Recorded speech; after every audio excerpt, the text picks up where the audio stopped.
Mo kí gbogbo ibi tó ń wò mí o, ní ilẹ̀ tí ń wò mí ni àbí ní oko ni àbí lẹ́yìn odi. Ìmọ̀ ọmọ yín náà ni o, torí làṣẹ ògùn tó sì. Ọ̀rọ̀ òṣèlú tó ń bọ̀ níwájú yìí, bí gbogbo wa ti ṣe gbọ́ wípé àwọn kan ń sọ wípé Èkó no man's land, àwọn kan lè sọ pé àwọn ń bínú, àwọn ò fẹ́ dìbò fún ẹgbẹ́ Yorùbá pé ẹgbẹ́ Yíbò ni àwọn fẹ́ dìbò fún. Àwa káàárọ̀ oòjíire, mo wá rọ̀ wá pé kí a má ṣe bẹ́ẹ̀. Gbogbo wa ti rí fídíò yìí, èyí tó wà ní òkè yìí, gbogbo wa ti rí. Ẹ jẹ́ ká tẹ̀ gbọ́ ohun tó lọ ńbẹ̀ bóyá tẹ́nìkan ní ọba tí ìlú tẹ́lẹ̀. The people who want to keep it are fighting. We that want to take it must fight harder.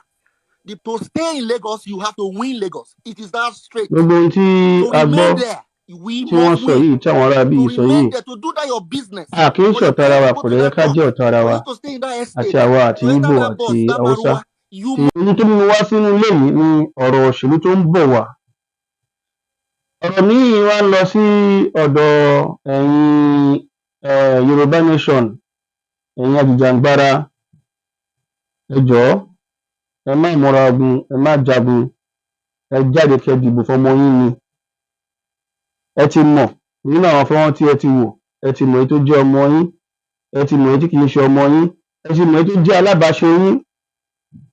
Ẹgbẹ́ mẹ́ta ni ẹgbẹ́ tí ó ń mókè láti dìbò fún: APC, PDP, Labour Party. Tẹ́ bá wo ẹni tó wà ńbẹ̀ lọ́wọ́lọ́wọ́, Sanwó-Olú, ẹ gbọ́ ohun tí olóṣèlú wa kan sọ, ẹ̀gbọ́n wa Ayọ̀ Fáyọ̀ṣe tí ó sọ.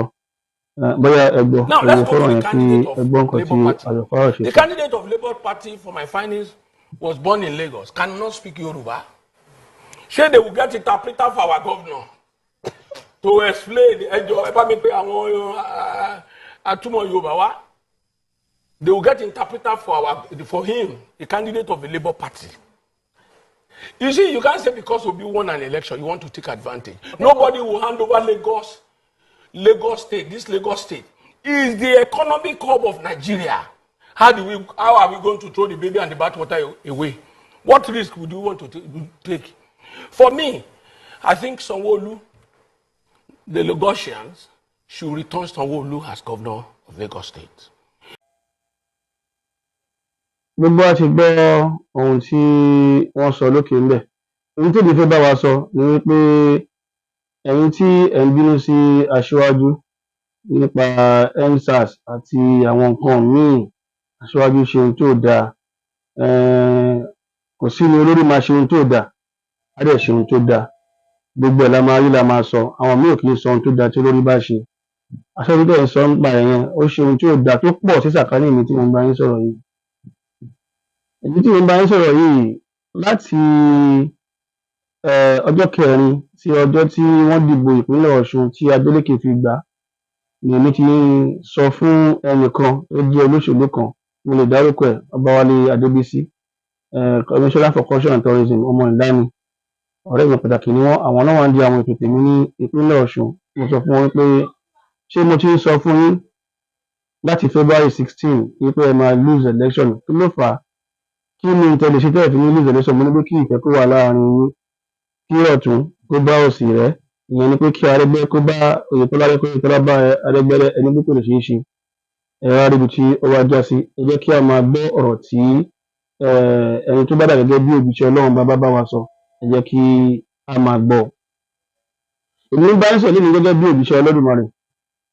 Ẹ bá wo àwọn nǹkan tí mo ti ṣe sẹ́yìn, tí Ọlọ́run bá ti lò mí fi ṣe sẹ́yìn, ẹ rí i pé iṣẹ́ kékeré kọ́ ni àwa ṣe, èmi àti yín la wá ṣe ní ilé ayé. Àti ìgbà yẹn ni èmi ti bínú, ni mo ti ń ṣiṣẹ́ fún Peter Obi. Gbogbo ẹni tó bá jẹ́ alábàáṣe Peter Obi Labour Party lónìí, ẹgbẹ́ Yorùbá ẹgbẹ́ mi, nílẹ̀ kí wọ́n mọ̀ pé a jọ ń ṣiṣẹ́ fún Peter Obi nígbà yẹn náà ni. Títí ó kù ọjọ́ 6 tí a máa dìbò pírẹ́sidẹ́ǹtì ni wọ́n pè mí. Ìkan náà àgbà òṣèlú tí mo nífẹ̀ẹ́ jù, tó yẹ pé òun ló gba gbogbo àwọn nǹkan alífábẹ́ẹ̀tì Odùduwà tó wà lókè yìí. Ẹ̀rí pé àti sọ̀rọ̀ bá ohun tó wà lókè yìí tí ẹ̀ ń wò lẹ́yìn mi yìí, ẹni tó gbà wọlé, ó ní ká máa kọ́ wọn nínú ìjọba ìpínlẹ̀ Ọ̀ṣun nígbà yẹn. Aṣíwájú la gbọ́dọ̀ níṣẹ́ fún wọn. Mo kígbe, mo fẹ́ máa sọ pé kí ló dé. Ọ̀nà tó ń sọ̀rọ̀ kọ́ la ń sọ sí yìí o. ọ̀nà ń sọ̀rọ̀ ti kọjá. Tó bá ní kí n sọ nǹkan tí aṣáájú ṣe fẹ́ mi, àwọn èmi obìnrin tí tó mo ń bá ń sọ sọ̀rọ̀ ó yìí. sọ fún mi. Èyí tó ṣẹlẹ̀ ní EndSARS, ẹ foríjì wọ́n. Èmi náà mo le fún mi láti foríjì wọ́n. Kábíyèsí alájàṣẹ tìlú Àjàṣẹ́ náà sọ pé kí n jèbúrò ẹgbẹ́ ohun tí wọ́n sọ. Ojúmọ́ ó jèbúrẹ́ ni ó jèbúrẹ́ yẹni ìwọ náà ó ti rí ohun tí olóyè òṣèlú Arẹ́gbẹ́ṣọlá wọ́n sọ. Ó le gan but mo wá wò mo ṣe foríjì wọ́n. Bí ọ̀rọ̀ yẹn ṣe jẹ́ nìyẹn bó ṣe lọ nìyẹn. Wọ́n á sì lè fi ń bá wa sọ fún gbogbo àti a nípa fẹ́ dìbò fún Labour Party nítorí pé aṣáájú ṣẹ̀yìn EndSARS gbá àwọn gbogbo wa sásùn. Ìgbà máa nípa aṣáájú ló pa wọ́n but aṣáájú kọ́ ló pa wọ́n. Àwa la ṣera wa. Ó mọ ohun tó yẹ kó tún ṣe báyìí nísìnyí. Ó sì dá mi wípé máa tún ṣe. Mi ò bẹ̀bẹ̀ fún wọn. Mi ò gbà kọ́bọ̀ lọ́wọ́ o. Mi ò jẹ́ lówó kò jẹ́ mí lówó o. Ṣùgbọ́n mo fẹ́ ká máa foríjì ra wá nítorí kí ni ká má bàa ṣera wa, ká má bàa ṣe bíi ti ẹ̀wò tó ṣẹlẹ̀ ní Ìlọrin. Ẹ wo àwọn nǹkan tó ṣẹlẹ̀ nílẹ̀ Nàìjíríà yìí náà. Nílẹ̀ Yorùbá ní gbogbo ilẹ̀ Yorùbá, ẹ bá gbogbo ilẹ̀ Yorùbá tó ṣẹlẹ̀ ní gbogbo ilẹ̀ Yorùbá, ẹ máa rí pé àìkí foríjì ra wa ló máa ń múra wa bára wa jà. Ẹ má jẹ́ bára wa jà mọ́. Ẹ jẹ́ ká gbàgbé ohun tó ti lọ. Òun nísìnyí,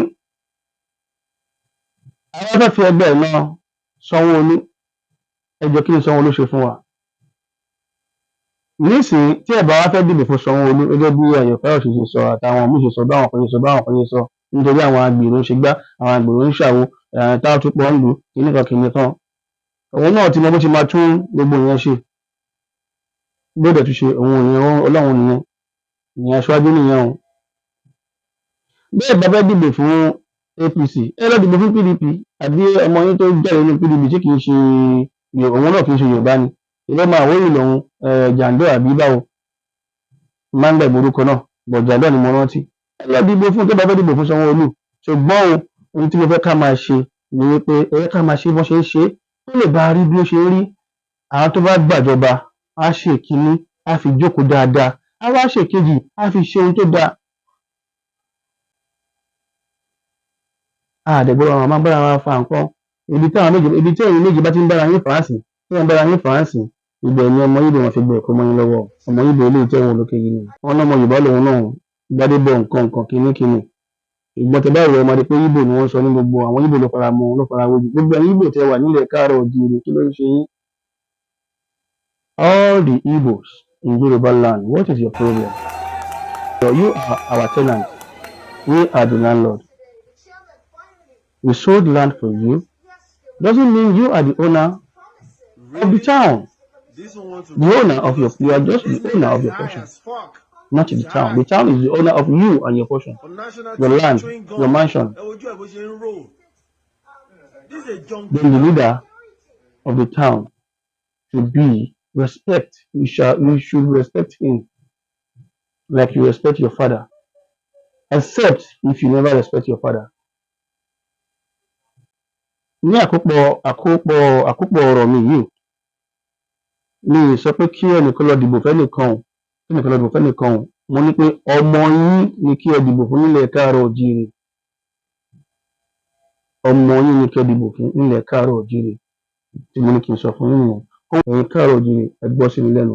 Ẹ dìbò fún ọmọ yín. Ẹ mú kan náà méjèèjì. Ìlú Èkó ni mò ń sọ mi sọ tìlú mi o. Ní ìlú mi náà àti gbọ́ àtàwọn ọmọ Yorùbá ni wọ́n. Àmọ́ ibi tí irú eléyìí bá ti ṣẹlẹ̀ tí wọ́n fa ẹran míì jáde nílẹ̀ Yorùbá àbí wọ́n fa Fúlàní jáde nílẹ̀ Yorùbá, wọ́n fa Ìgbò jáde nílẹ̀ Yorùbá àbí bàbá Ìgbò ìyá Yorùbá kí ní ọ̀tún kan ẹ má wulẹ̀ dìbò fún wọn. Kó jẹ́ apá méjèèjì ìyá àti bàbá ẹ̀ kó jẹ́ Yorùbá pọ́nbélé òun ni kí ẹ dìbò fún. Please like and share and subscribe to our channel to see new video. Thank you.